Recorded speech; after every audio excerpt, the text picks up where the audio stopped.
আমার বউ অনেক জায়গায় বলেছে আমার চাহিদা মতো দিতে পারে না। আমি একজন কিডনি পেশেন্ট, আমার বউকে আমি ঠিক মতো রাখতে পারি না। আর কিডনি পেশেন্টের এটাই স্বাভাবিক, শুধু আমি না, প্রতিটা কিডনি যারা পেশেন্ট আছে, আমি অনেক দিন ধরে কিডনি পেশেন্ট।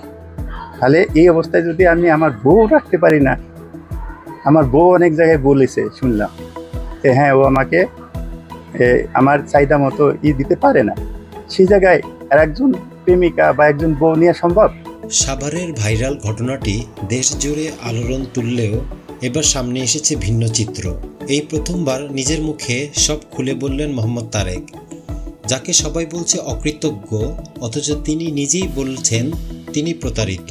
তারেক জানান, আমি কিডনি রোগী, বেঁচে থাকার জন্য অনেক কষ্ট করেছি।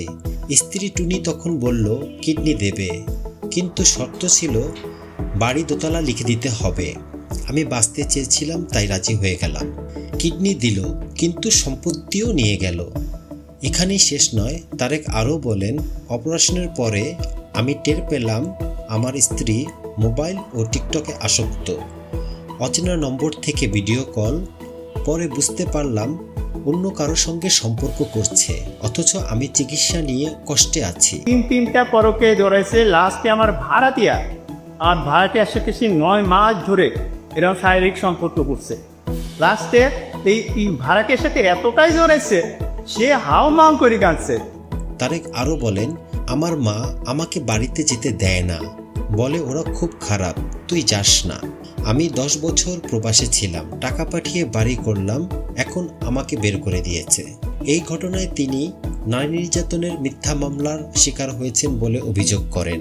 তারেক বলেন, আমি হাত তুলি নাই, অথচ মামলা দিয়ে আমাকে ফাঁসানো হয়েছে, এখন মিডিয়ার সামনে নাটক করছে।